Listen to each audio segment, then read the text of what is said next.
Bharatiya Janata party की प्रेरणा पुरुष, एकात्म मानववाद और अंत्योदय जैसे सिद्धांतों के जनक पंडित दीनदयाल उपाध्याय जी 11 फरवरी 1968 को उनका 100 मुगलसराय स्टेशन के प्लेटफॉर्म नंबर 1 के समीप पड़ा हुआ मिला था। भारतीय जनसंघ के तब वे अध्यक्ष हुआ करते थे और भारतीय जनसंघ के अध्यक्ष की हत्या करके उनका 100 वहां फेंका गया।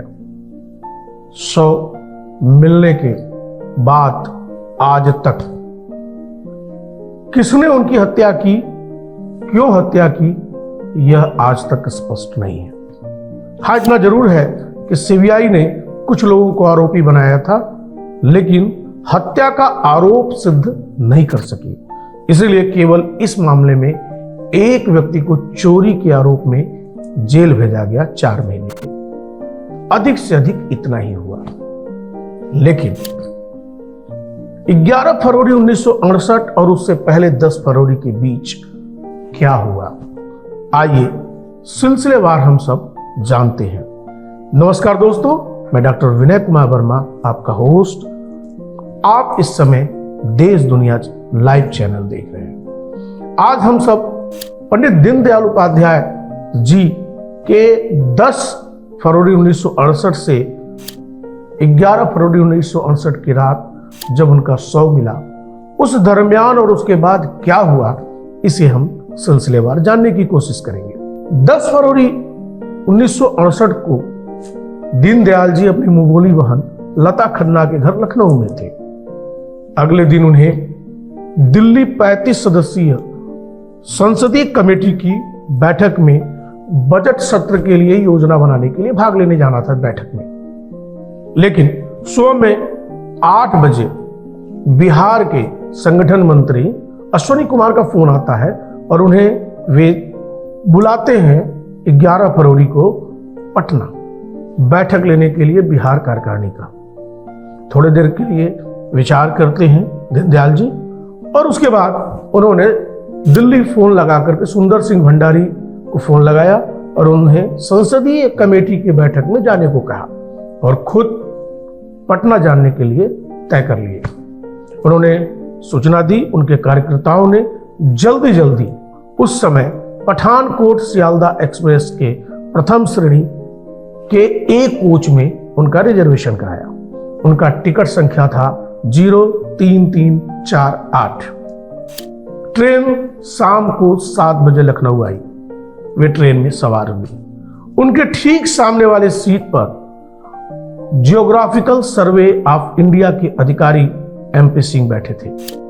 ट्रेन वहां से खुलती है और तकरीबन 12 बजे ट्रेन जौनपुर आती है। जौनपुर के पूर्व महाराजा का एक सेवक, कन्हैया नामक सेवक, वहां दीनदयाल जी से मिलने आता है। दीनदयाल जी नीचे उतरते हैं। वो उन्हें एक पत्र देता है। दीनदयाल जी पत्र पढ़ते हैं और कहते हैं कि इसका जवाब वो जल्दी ही महाराजा को देंगे। चूंकि वो ट्रेन सीधे पटना नहीं जाती थी, इसीलिए उस बोगी को काट करके दिल्ली हावड़ा एक्सप्रेस ट्रेन में जोड़ा गया। इस काम में लगभग आधे घंटे लगे होंगे। वहां से ट्रेन खुलती है और जब लगभग 2:15 पर वह ट्रेन मुगलसराय में आती है और 2:50 पर ट्रेन मुगलसराय से खुलती है और सुबह 6 बजे पटना स्टेशन पे पहुंचती है। जब पटना स्टेशन पे पहुंचती है तो पटना के जनसंघ के नेता, जो उन्हें भारी कार्यकर्ताओं के साथ रिसीव करने आए हुए थे, कैलाशपति मिश्रा, जब उस कोच में पहुंचते हैं तो वहां दीनदयाल जी नहीं थे। वे निराश होकर इसकी सूचना हेडक्वार्टर देते हैं। इधर मुगलसराय में रात में ही ट्रेन जाने के बाद गैंगमैन ईश्वरी दयाल चेकिंग करने के लिए निकलते हैं और उन्हें वहां से थोड़ी दूर पर 1267 प्लेटफॉर्म नंबर 1 के थोड़ा आगे बढ़ते हैं तो रेलवे पटरी के पास पूर्ण संख्या 1267 के समीप एक व्यक्ति पड़ा हुआ मिलता है। वो तुरंत इसकी सूचना स्टेशन सुपरिटेंडेंट को देते हैं और साथ साथ रेलवे पुलिस को भी। थोड़ी ही देर के बाद लगभग 3:45 हो चुके थे उस समय, रेलवे के 2 सिपाही अब्दुल गफूर और राम प्रसाद वहां पहुंचते हैं और उस व्यक्ति को उठा करके लाने की कोशिश करते हैं। तभी दरोगा फतेह बहादुर सिंह भी पहुंच जाते हैं। प्रथम दृष्टया उन लोगों को लगा वो मर चुके हैं। वहां से रेलवे पुलिस अपने थाने पर उनके शव को लाती है। रेलवे से डॉक्टर बुलाया जाता है इस बात को प्रमाणित करने के लिए कि क्या स्थिति है। तकरीबन 5:55 पर रेलवे से डॉक्टर आते हैं। वो चेक करते हैं और इस बात की तस्दीक करते हैं कि मौत हो चुकी है। अब उनके पास से कुल 4 चीजें बरामद होती हैं, केवल 4 चीजें। पहली, प्रथम दर्जे की टिकट। दूसरा, आरक्षण की पावती। तीसरा, एक घड़ी जिस पर नानाजी देशमुख लिखा था और कुल 26 रुपए। 100 वहीं रखा हुआ था। तब रेलवे में काम करने वाले एक बनमाली भट्टाचार्य रेलकर्मी ने 100 को देखा।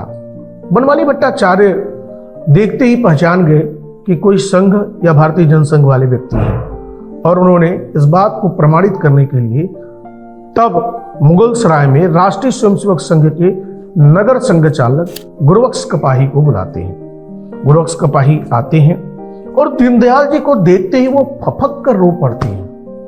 अरे ये तो अपने दीनदयाल जी हैं। और इसके बाद वो ऊपर के लोगों को इसकी सूचना देते हैं। फिर लोग आते हैं और 100 यहां से ले जाते हैं। थाने पहुंचे, जीआरपी थाने में।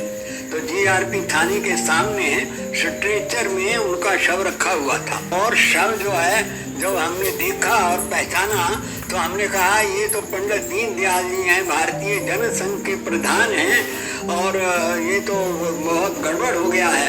तो उन्होंने उनको दिखाया घड़ी।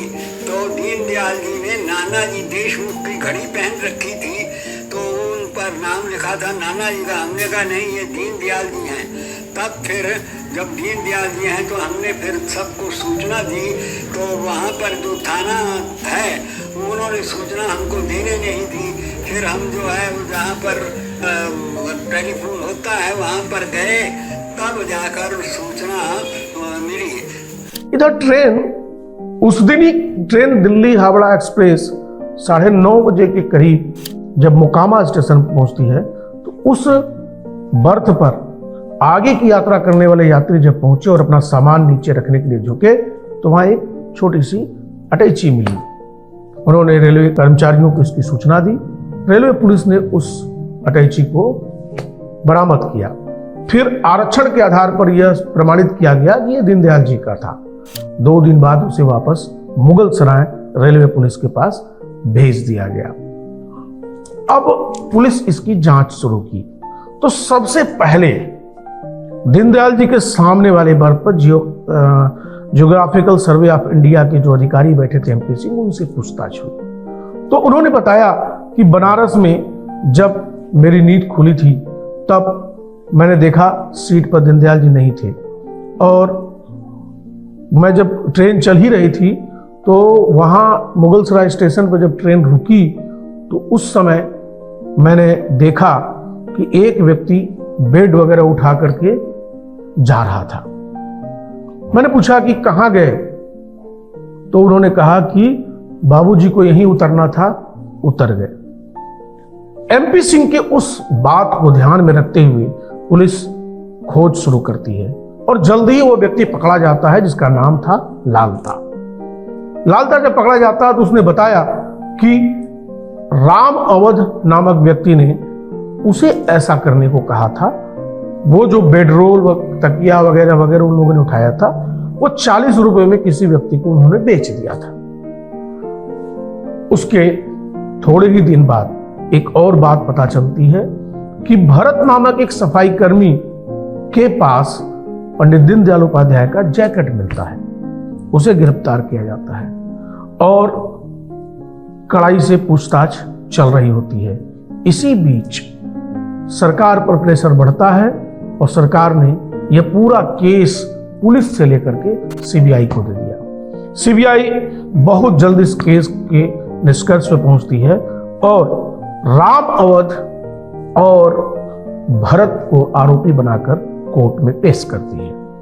लेकिन बनारस के जिला जज के पास जब यह केस चल रहा होता है तो जिला जज को सीबीआई संतुष्ट नहीं कर पाती है कि इन दोनों लोगों ने उनकी हत्या की थी, और इस कारण से 9 जून 1969 को जिला सत्र न्यायाधीश मुरलीधर ने केवल भरत को चोरी के केस में 4 माह की सजा दी, बाकी हत्या के किसी भी केस से उन लोगों को बरी कर दिया। भरत जेल भी गए और जेल से छूटा भी बाद में। ये पूरी कहानी हुई पंडित दीनदयाल उपाध्याय की हत्या के बाद की, लेकिन प्रश्न जस का तस है, आखिर क्यों और किसने पंडित दीनदयाल जी की हत्या की? यह प्रश्न आज भी अनुत्तरित है और इसकी उत्तर मिलना ही चाहिए। बहुत बहुत धन्यवाद।